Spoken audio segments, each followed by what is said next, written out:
When people hear the word Africa, they often see one thing. A single image comes to mind. They think of hardship.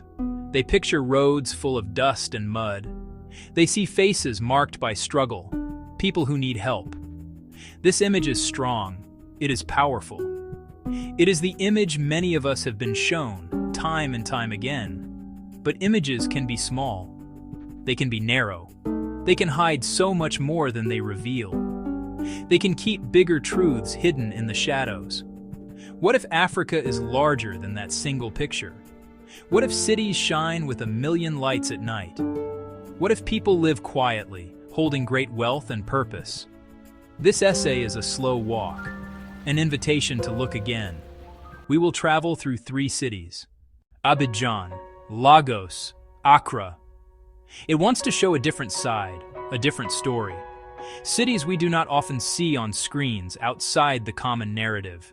These places are alive, they are modern, they are real. They hold power and money in ways that might surprise you. They also hold stories, quiet, subtle. We will journey from the calm ports of Abidjan to the vibrant pulse of Lagos, to the thoughtful streets of Accra. Each city has its own rhythm, its own way of being. Each will show a different face of wealth, a different kind of success. This is not about judgment. It is about curiosity. It is about seeing the full, complex truth. So let us begin this journey together. Let us set aside the old images for a moment. Let us open our minds to a new perspective. We will move slowly with a gentle rhythm from one city to the next. The goal is simple: to rethink a single image of an entire continent, to see the quiet millionaires and the cityscapes you have never seen. We will look for the small scenes, the subtle clues that tell a larger story. We begin our journey in Abidjan. This city rests by the sea in Côte d'Ivoire.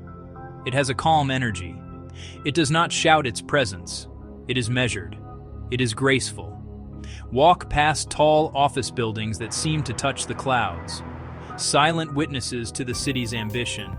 Stand near the port, a place of immense power. Watch huge ships move slowly across the water. Gentle giants carrying the lifeblood of the nation. Containers lifted and stacked in a steady, hypnotic rhythm. Filled with cocoa, filled with coffee, filled with oil, filled with many other goods. The port is not a place of loud drama. It does not scream for attention. It speaks in the quiet, confident language of routine. Every movement is precise. Every action is part of a larger plan. Not with a bang, but with the quiet hum of machinery and the soft lapping of waves against the docks. In the district known as Le Plateau, glass towers rise up from the earth. They catch the bright West African sun and reflect the blue sky. Men in sharp suits, women in sharp suits, moving with a clear sense of purpose. They walk with a quiet confidence. They do not show off their wealth with flashy cars or loud clothes. They keep it close. They hold it with a gentle hand. Wealth here is not a performance. It is a tool. It is a responsibility, managed with care and precision. Look at the cafes in the polished neighborhoods of Abidjan. You will see people sitting alone, reading a newspaper, reading a tablet. You will see small groups talking quietly about deals, their voices low and serious. They eat a simple lunch, then they go back to work. The city has areas of calm, understated luxury, quiet restaurants with simple menus. The food is excellent. The wealthy here do not need to shout to be heard. Their power is in their networks. Their influence comes from long-built trust. They move goods from the port to the rest of the world. They move money through complex financial systems. The city runs on this quiet rhythm. Wealth here is a soft power. It blends into the streets, into the flow of traffic, into the daily lives of the people. It is as natural as the warm Atlantic breeze. These are the architects of a quiet prosperity. They are the logisticians. They are the traders. They are the bankers. They understand the flow of things. They know where the cocoa comes from. They know where the cars are going. They see the city as a complex system. a system they help run smoothly. Their work is often invisible to the outside world. It happens in spreadsheets. It happens on phone calls. It happens in quiet meetings where handshakes seal deals. You might see them driving a nice car, but not the flashiest one. They live in beautiful homes behind high walls for privacy. Their children go to good schools. They enjoy the finer things with discretion. This is a different kind of wealth. It is not about being seen. It is about being effective. It is about building something that lasts. The story of Abidjan's wealth is not just in the big towers or the busy port. It is also in the small details. It is in the way a businesswoman greets a security guard with a respectful nod. It is in the patience of a driver waiting in traffic, knowing that the city's pace has its own logic. Wealth here is connected to a sense of order, a belief in systems. People trust the process. They work within the structure to achieve their goals. The city feels managed, deliberate, and calm in its ambition. This quiet approach to building wealth creates a unique atmosphere. There is less frantic energy here compared to other big cities. There is a sense of stability. The money that flows through Abidjan feels old, even when it is new. It is connected to the land, to the crops that grow in the rich soil of the country, tied to the global currents of trade that have passed through this coast for centuries. This gives the wealth a sense of weight, of history. Think of a river. On the surface, it may look calm and smooth, but underneath, there are powerful currents moving with incredible force. This is like the wealth in Abidjan. You see the calm surface in the city's elegant streets and polite interactions. But beneath that surface, huge amounts of capital are moving. Deals are being made that will affect thousands of people.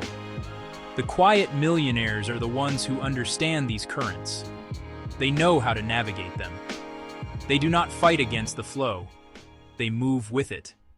Now we move west, across the border, to Lagos, Nigeria. The change in rhythm is immediate. Lagos is a different kind of beat. The city speaks loudly, it moves fast. It does not whisper, it roars. It wakes up early and it goes to sleep late, if it sleeps at all. The energy is palpable. It hangs in the air like the heat. Boats of all sizes line the waterways. Cars, buses, motorbikes, a constant, flowing dance of organized chaos. The city pushes forward with a bold, relentless energy. In Lagos, wealth is often visible. It is not shy. It announces itself in sharp, clear ways. You can see stunning modern homes on the exclusive shores of Banana Island, a man-made paradise. These houses look like they are from the pages of an architecture magazine. One moment, you see fishermen in simple wooden canoes casting their nets into the lagoon. The next, a sleek white yacht glides past, its passengers sipping champagne. The contrast is stark, and it is everywhere. Ikoyi is another island of wealth. It holds the bright lights of the city. Office towers stretch high across the skyline. People here work hard with a fierce determination. They are building big businesses from the ground up. The city feels competitive. It is a place where people want to win. They are not afraid to take risks. They start new companies with bold ideas. They sell and buy with a speed that can be dizzying. Money moves quickly here. The air feels electric with possibility. This is a city of loud dreams. People are not quiet about their ambitions. A young tech entrepreneur might launch a new app that changes how people communicate. A fashion designer might create a collection that gets noticed in Paris and New York. The energy of Lagos is the energy of creation. Yet, Lagos is not only about money and show. It is also a place of incredible, beautiful contrast. Luxury sits right next to everyday life. You can see small, bustling shops selling everything you can imagine right beside a high-end boutique with a single, expensive dress in the window. A vibrant, noisy market hums with activity just a few steps away from the cool, quiet lobby of a major bank. This mix of worlds is what makes Lagos so loud, so alive, so utterly itself. The city is full of creators, innovators, and hustlers. Young people are starting digital companies from their laptops, building new platforms for a new generation. Artists are shaping the culture not just of Nigeria, but of the world. They create music that is heard on every continent. They make films that tell powerful stories. Traders in the sprawling markets create new supply chains out of sheer ingenuity. The city is a machine that never stops making, changing, and growing. It is a testament to the human spirit. In Lagos, wealth can be visible like a bright neon sign. It can be loud and bold. People show their success in the cars they drive, the homes they build, and the boats they sail. But even here, in this city of spectacle, much of the real power is quiet. Then we travel further west, to Accra, the capital of Ghana. The rhythm changes again. Accra is calm. It is careful and reflective. The city moves, but it does not rush. It has a gentle pace. Wealth here often grows in small, steady steps. It is not built overnight. It is cultivated over time, like a well-tended garden. A shop owner saves enough to open one more store. An importer finds a more efficient route for their goods. A small factory slowly expands, hiring more people. People build wealth through steady work and smart plans. They are patient. They look to the long term. They avoid quick wins that might not last. They build something solid to pass on to their children. This approach is embedded in the city's culture. Quiet confidence. Slow and steady wins the race. Prudence and thoughtfulness fill the air. East Legon cantonments. New cafes and clean green streets. People meet to talk and plan. They discuss business ideas over a cup of coffee. They buy land for development, not speculation. They invest carefully, aiming for sustainable growth. The wealthy often choose to live simply. Accra is also a place of beautiful balance. Accra is also a place of beautiful balance. It has bright, modern office buildings in the city center, but it also has calm, leafy residential neighborhoods where life moves at a gentler pace. People move between their work and their home with a sense of care. The commute is not a battle. It is just a part of the day. The city is connected to the world through its busy international airport and its active trade routes, but it maintains its own steady, unhurried character. It is in the world, but not overwhelmed by it. This city shows us another way to be wealthy. It is not loud. It is not hidden. It is just thoughtful. It is a wealth that is integrated into the life of the community. The successful business owner might still go to the same local spot for lunch that they have been going to for years. They know their neighbors. They are part of the fabric of the society. This creates a sense of stability and trust. The wealth feels earned and it is respected. Think of a sunset over the city. The lights come on, one by one. Cars move like slow rivers of light. People walk home from work. A worker locks up a shop for the night. A manager closes a briefcase, their work done for the day. A young person on a bus lowers their phone and smiles at something they see out the window. These are the small, ordinary parts of life. Each one holds a small truth. Each one shows us how the city breathes, how it lives.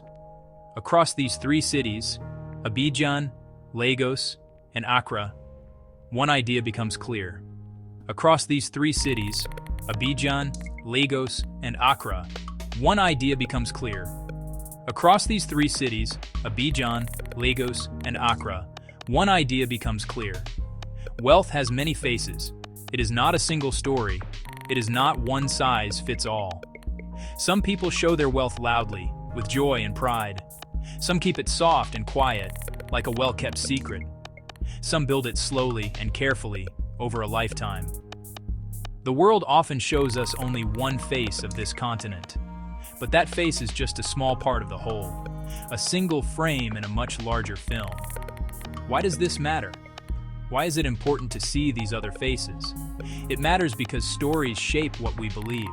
The pictures we see over and over again become the pictures we hold in our minds. They become our truth. If we only see stories of pain and struggle, we begin to think that the whole place is defined by pain and struggle. But people live in many ways. Cities grow and thrive. Businesses start and succeed. Families rise. Power moves in quiet, unseen ways. The world chooses what to show us. News channels and films often need drama to capture our attention. Drama sells. Poverty, conflict. They pull at our emotions. But these images, while sometimes true, leave out so much. They miss the ordinary success.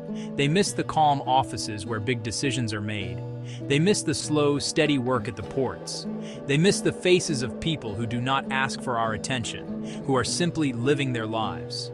Seeing this richer, more complete picture does not erase the reality of hardship. Many places still need help.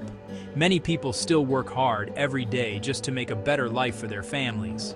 But seeing more of the story changes how we think. It brings more balance to our understanding. It brings more respect. It allows us to see people as full and complex human beings, with the same dreams and ambitions as anyone else in the world. They are not just victims, they are agents of their own destiny. This is not a call to ignore suffering. It is a call to add more truth to the narrative. When we add these calm and quiet stories of success, we see people as whole. We see cities as complex, living organisms. We see a continent full of choice. We see a continent full of change. We see a continent full of possibility. The true story is always bigger than the one we are told. We must be curious enough to look for the missing pieces, to ask what lies beyond the frame. Only then can we begin to see the world as it truly is.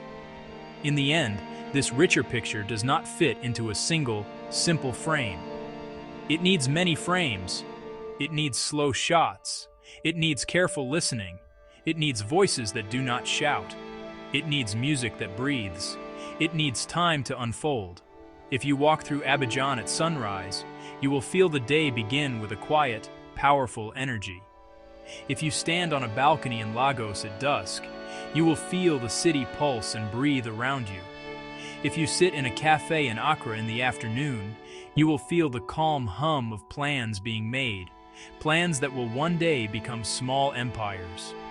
The world often shows only one story because it is the easiest one to tell. We can ask for more. We can ask to see the many different faces that wealth wears. We can ask who decides what we see and why. The true question is not whether wealth exists in Africa. It does. The true question is about who tells the story, who chooses the images, who decides which scenes to show us, which scenes to leave on the cutting room floor. This choice matters more than we know. It shapes everything. It shapes investment. It shapes tourism. It shapes foreign policy. Most of all, it shapes respect. How can we respect a place if we only know its weaknesses? We can choose to see more. We can look for the calm offices. We can look for the small cafes. We can watch the ships at the ports. We can watch the cranes at work on new buildings. We can listen to the sound of a city at night. We can listen to the chatter in a busy market. We can notice the balance between private life and public show. We can look with a curious and open heart. To see these different faces, we must slow down. We must let the camera rest on a street corner for a little longer. We must let a voice speak softly, without rushing to the next dramatic moment. We must avoid the constant need to shock or to simplify. When we do that, the world opens up.